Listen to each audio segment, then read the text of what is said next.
How a millionaire finds redemption in the eyes of a child who forgave him. What does it cost to build an empire? For some, the price is measured in sleepless nights, sacrificed relationships, or missed opportunities. But for Richard Blackwell, the cost was measured in something far more devastating, a betrayal so profound that it would haunt him for 12 years and transform every dollar of his $400 million fortune into a reminder of his moral failure. This is not a story about business success or financial triumph. This is a story about the weight of choices, the burden of guilt, and the extraordinary power of forgiveness when it comes from the most unexpected source. In a world where we often believe that some actions are unforgivable, where we assume that children hold grudges and that money can't buy redemption, this story challenges everything we think we know about human nature, grace, and second chances. Richard Blackwell had everything: wealth, power, success, beyond most people's wildest dreams. Yet he was drowning in the memory of a single moment 12 years ago when he chose his financial future over doing what was right. When he chose to drive past a woman who had trusted him, who had worked for him, who had needed his help when immigration agents tore her away from her baby daughter. That woman was Maria Rodriguez. That baby was Emma. Now Emma is 13, and she has written him a letter. 4 simple words that would shatter the walls Richard had built around his guilt. I don't hate you anymore. What follows is a journey into the deepest questions of human experience. Can we truly forgive those who have irreparably harmed us? Is redemption possible for those who have committed the unthinkable? And sometimes, do our greatest teachers come in the smallest packages with the biggest hearts?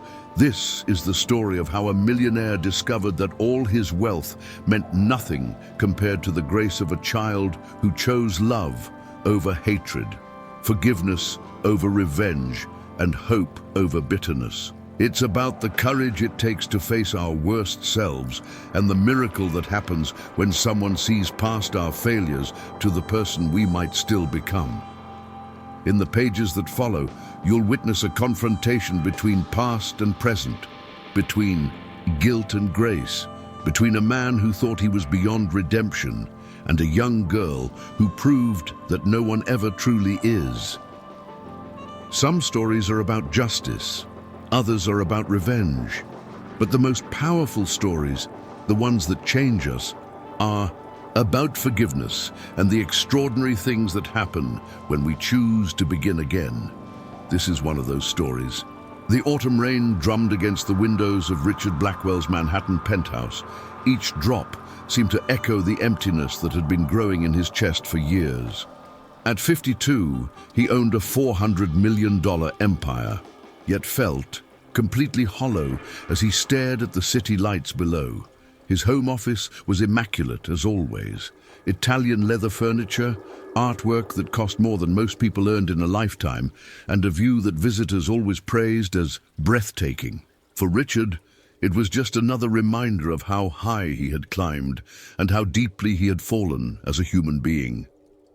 He poured himself a 20-year-old whiskey, the amber liquid trembling in the crystal as his hands couldn't stay steady. It wasn't the alcohol making him shake.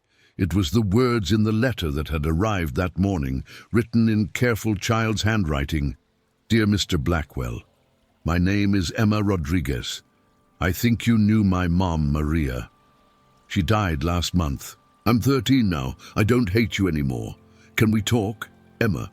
Richard collapsed into his leather chair, the letter trembling in his hands like a leaf in the wind. Maria.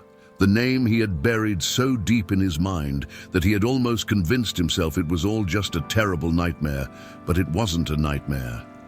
It was real, painfully, devastatingly real. 12 years ago, Richard was drowning in debt. His construction company was on the brink of bankruptcy. Creditors knocked on his door daily, and he was desperate for an opportunity that would change his life. Maria Rodriguez was his housekeeper. an undocumented immigrant who worked 3 jobs to support her baby daughter. She was more than an employee. In the 6 months she worked for him, Maria became almost like family. She left little notes in Spanish next to his morning coffee cup, had taught him a few words in her native language, and always asked about his business with genuine concern. When Emma was a baby, Maria sometimes brought her to work, and Richard found himself smiling as he watched the little one crawl around the office. "She will be someone special," Maria used to say, her eyes lighting up when she spoke of her daughter. "Emma has a big heart, Mr. Richard. She's going to change the world." On that fateful morning when ICE raided Maria's neighborhood, Richard was in his truck, heading to a meeting that could save his company. He saw it all happen through the rain-soaked windshield. Agents dragging Maria from her house, Emma screaming in a neighbor's arms, the absolute panic in Maria's eyes when she saw him and silently begging for help. For a moment, Richard had put his hand on the door handle. For a moment, he almost got out of the truck to intervene. He had contacts, knew lawyers, could have done something, anything. But then he thought about the contract waiting for him, the chance to save his company, the possibility of finally escaping the debts that suffocated him. If he got involved, if he drew attention to himself, everything could collapse. So he drove. He simply drove, leaving Maria behind with that look of betrayal that would haunt him for the next 12 years. That contract became his fortune. The company he saved grew exponentially, transforming into the empire he owned today. But every dollar felt stained with Maria's terrified eyes. Every success echoed with baby Emma's screams. Richard never tried to find out what had happened to them. Not because he didn't care, but because he cared too much. The guilt was so overwhelming that he had built walls around himself, convincing himself it was better not to know. Now, looking at Emma's letter, all those walls crumbled at once. "Mr. Peterson," he said into the intercom, his voice hoarse, "cancel everything this week." "Sir?" "But the merger with Harrison Corp." "Cancel everything," Richard repeated, looking at the Queen's address at the bottom of the letter. "I have something more important to do." The subway to Queens felt like a descent into his buried past. Richard hadn't ridden public transportation in over a decade, but today his limousine seemed too obscene, an inappropriate display for where he was going and why. The cars swayed through dark tunnels while he observed the other passengers, workers heading home, mothers with small children, students with heavy backpacks. These were real people, living real lives, facing real hardships. Not like him, isolated in his ivory tower built on betrayal. The modest neighborhood where Maria had chosen to raise Emma was exactly what he expected. Small but well-maintained. Houses, gardens where children played despite October's chill. The kind of community where everyone knew and cared for each other. The kind of place where Maria would have flourished if she'd been given the chance. Richard stopped in front of the red brick building, his heart beating so hard he wondered if he was having a heart attack. What right did he have to be there? What right did he have to seek forgiveness from a child he had helped make an orphan? Before he could retreat, the door opened. Emma Rodriguez stood there, small for 13, with her mother's dark, intelligent eyes and a genuine smile that completely undid him.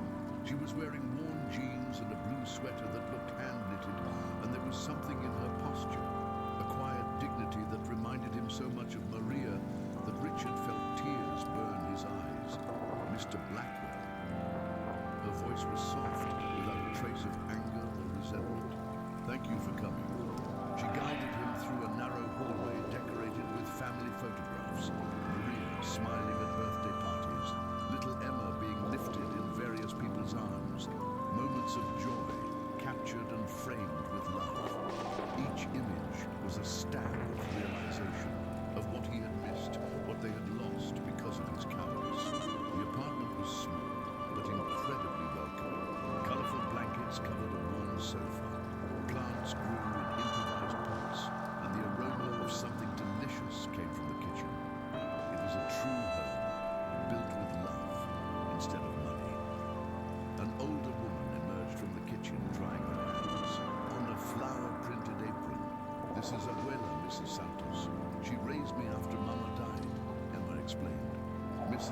studied Richard with sharp, protective eyes, and he saw in them the wisdom of someone who had faced many adversities and protected, though she loved through all of them. She said nothing, but nodded slightly, not necessarily in approval, but in recognition that he had come. Emma sat across from him in a wooden chair, a framed photograph of Maria between them. In the photo, Maria was smiling, holding baby Emma, both bathed in golden light. It was an image of pure happiness, and Richard had to swallow the lump in his throat. "I remember you from Mama's stories," Emma said, her voice remaining steady despite the evident emotion. "She said you were kind, always asked about me, worried if I was eating well when she brought me to work." She paused, her fingers tracing the frame of the photograph. "She also told me about the day they took her away, how you were there and it didn't help.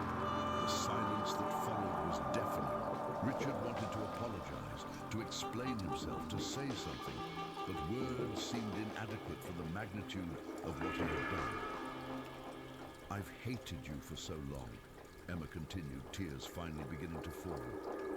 "When Mama got sick and couldn't afford good doctors, when she died in that county hospital, I blamed you. I blamed you for every pain she felt, every night she cried, every opportunity she missed." She wiped her eyes with her sweater sleeve. "But hating you didn't bring her back, and before Mama died, she made me promise something, to forgive you." "She wanted you to forgive me," Richard whispered, disbelief painted in every word. Emma stood and went to a small desk in the corner of the room, returning with a yellowed, worn envelope. Her hands trembled slightly as she handed it to Richard. "She wrote this before she died.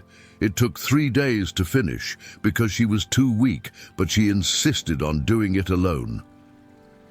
With trembling fingers, Richard opened the envelope and unfolded the paper. Maria's handwriting was shaky, but each word had been written with deliberate care. "Dear Richard, if you are reading this, it means my Emma was brave enough to find you. I never blamed you for what happened that day. You had your dreams to save, your life to build. Throughout the months I worked for you, you treated me with dignity when others didn't. You remembered my name, asked about my daughter, let me bring Emma when I had no one to leave her with. That kindness meant everything to me. My life may have been shorter than I hoped, but it was full of love. Emma grew up surrounded by people who love her unconditionally. I lived fully, laughing with my daughter, teaching her to be strong, watching her become the incredible young woman she is today. I forgive you, not because you earned it, but because forgiveness is a gift I give to myself and my daughter.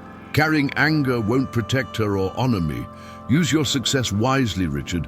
Honor the memory of a woman who believed people can find redemption, no matter how lost they have felt. Take care of my Emma if she lets you. She has so much love to give to the world. With forgiveness and hope, Richard broke down. Deep primal sobs came from his chest as 12 years of guilt and pain finally found release. He cried for the lost opportunities, for the gentle woman he had betrayed, for the girl who had grown up without a mother because of his cowardice. I didn't protect my family. I protected money, he finally managed to say between sobs. I choose comfort over her freedom, my future over both your lives. Emma moved to the floor beside his chair, not touching him, but offering her presence as comfort. Why didn't you ever try to find us? She asked softly. Richard wiped his eyes with the back of his hand, feeling older and more tired than he had ever felt. Because I was terrified of facing what I really was, not a successful businessman, but a coward who built everything by abandoning someone who needed help. Every dollar I earned, every deal I closed, every award I received, it all reminded me of the price I paid, the price you both paid. What are you now? Richard looked around the love-filled apartment, at the photographs that told the story of a life lived with purpose, at Emma's eyes that shone with wisdom far beyond her years. Still a coward, he admitted. But maybe Maybe I can become something more. Emma nodded and for the first time smiled, a small but real smile that lit up her entire face. Mama used to say we become who we choose to be, not who we were yesterday. Mrs. Santos, who had been quietly observing from the kitchen, approached and placed a gentle hand on Emma's shoulder. If this helps Emma release her anger, perhaps something good can come from pain, she said in careful English with a strong Spanish accent. How can I make this right? Richard asked, looking between Emma and her adoptive grandmother. How can I begin to make amends for what I did? Emma tilted her head, considering the question with the seriousness of someone much older. Help me learn how to truly forgive you, she said finally. Mama said she wanted to, but wanting to forgive and being able to forgive are different things. Maybe we can learn together. As they talked deeper, Richard found himself sharing things he had never told anyone. He spoke about the nightmares that plagued him, dreams where he jumped from the truck to save Maria, only to wake up and realize it was too late. He told her about the anonymous donations he made to immigrant organizations, pathetic attempts to ease his guilt that never came close to being enough. He described how success had become poison in his veins, each achievement reminding him of the price he had paid for it. Emma listened with complete attention, occasionally asking questions that went straight to the heart of his pain. If you could go back in time, would you act differently? Yes, Richard answered without hesitation. I would risk everything to keep your family together. I would face any consequence, lose everything I owned, if it meant Maria would be alive today. But you can't go back in time. So what are you going to do now? It was a simple question with complex implications. Emma stood and brought paper and a pen from the desk. Write 3 promises to yourself, she said, placing them on the coffee table between them. Richard looked at the blank paper, then at Emma, who watched him with patient expectation. Slowly, he began to write, use my resources to help families. Stay together. Remember that success means nothing if it costs others suffering. Honor Maria by choosing courage instead of comfort. When he finished, Emma read the promises and nodded approvingly. Promise one more thing, she said, her eyes meeting his. Forgive yourself. Mama said carrying guilt is like carrying stones. It doesn't make you stronger, just too heavy to help others. The simplicity of the statement was like a punch to the stomach. A 13-year-old girl had articulated something he couldn't understand through 12 years of expensive therapy and self-flagellation. I promise, he whispered. They spent another hour talking, Emma sharing memories of her mother, Richard contributing his own memories from the months he had known Maria. For the first time in years, he allowed himself to smile as he remembered her kindness, how she hummed while she worked, how her eyes lit up when she talked about Emma's future. She was right about you, Richard said eventually. You are going to change the world. Emma blushed, but there was determination in her voice when she responded. She taught me that we change the world one person at a time, by choosing kindness instead of anger, forgiveness instead of revenge. When it came time to leave, they walked together to the door. The rain had stopped, and the autumn air was fresh and clean. At the threshold, Emma hugged him, a quick but sincere embrace that completely surprised him. Thank you for letting me forgive you, she said. Mama would be proud of both of us today. Richard walked down the stairs slowly, turning to wave one last time. Emma was at the window, watching him leave, and when their eyes met, she smiled and waved back. See, the walk to the subway was different from his arrival. The autumn air felt cleaner in his lungs, the city lights seemed warmer, and for the first time in 12 years, Richard felt like he could actually breathe. The next morning, Richard called his lawyer before he even had coffee. I want to establish a foundation, he said, looking out his office window at the city that now seemed full of possibilities instead of just business opportunities. The Maria Rodriguez Foundation, legal assistance for immigrant families, specifically to keep families together. What initial budget do you have in mind? Richard thought for a moment. 50 million to start. And cancel the merger with Harrison Corp. That can wait. Sir. Everything can wait, Richard said. And for the first time in years, he really meant it. I have promises to keep. That evening, he wrote a letter to Emma, the first of many that would follow over the years. In it, he told her about the foundation, about how he planned to honor Maria's memory, and about how a 13-year-old girl's wisdom had changed the course of his life. He wasn't seeking forgiveness to ease his own guilt, that forgiveness had already been given, undeservedly but completely. Instead, he was seeking a way to live that would be worthy of that extraordinary gift. 3 months later, Richard stood in the same Queen's apartment. But this time, he wasn't alone. Emma was beside him, along with Mrs. Santos and a small team. From the foundation, they were reviewing cases of families facing separation, planning legal interventions, coordinating with community organizations. This one, Emma said, pointing to a file. The Morales family, 3 children all born here. Their father has been detained for 2 weeks. Richard nodded, making notes.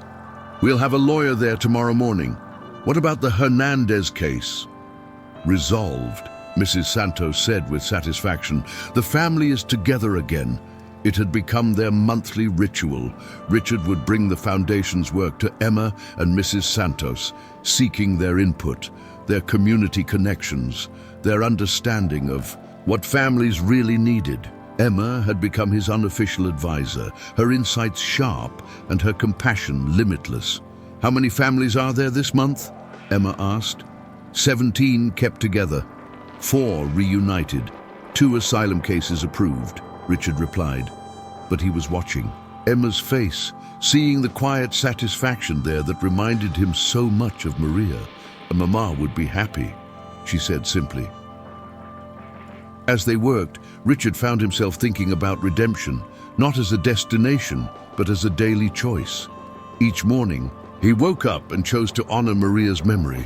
Each decision, each dollar spent, each family helped, was another step away from the man who had driven past a crying child and toward someone worthy of forgiveness. The foundation grew. Within a year, they had prevented over 200 family separations, reunited dozens of families, and provided legal aid to thousands.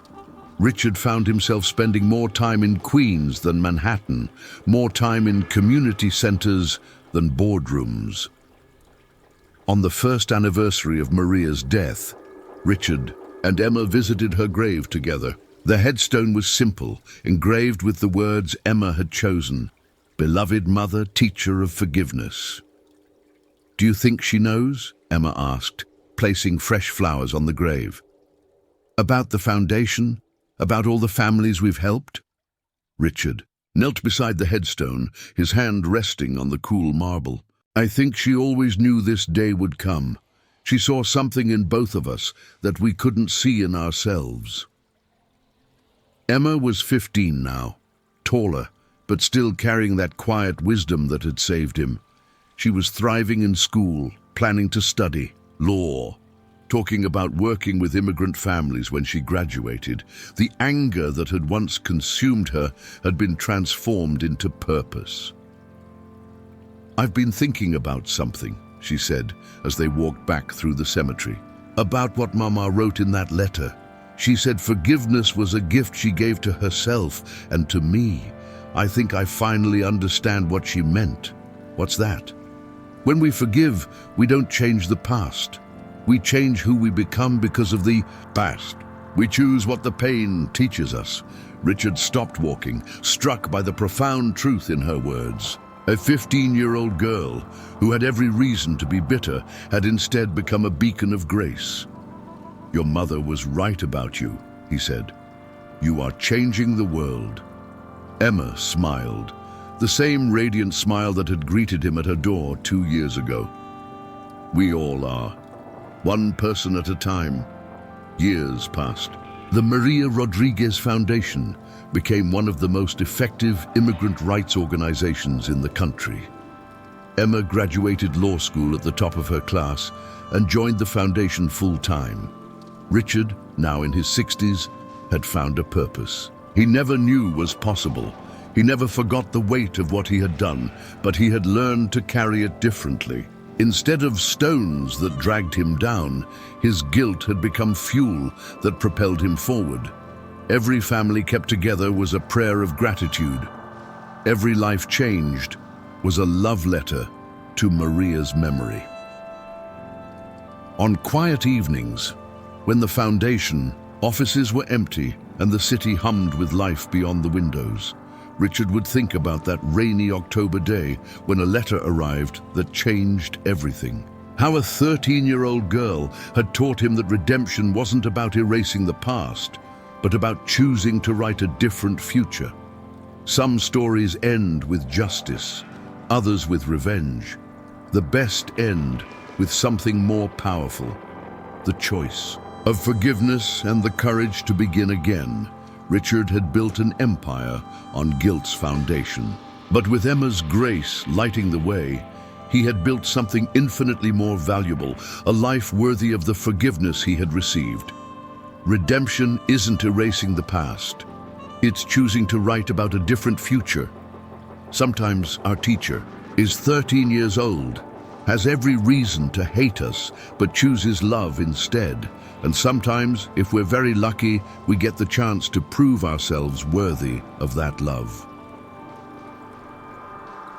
The end. Thanks for watching M&A The Story Unfolds. If this story moved you, don't forget to hit that like button, subscribe, and ring the bell so you never miss a new story.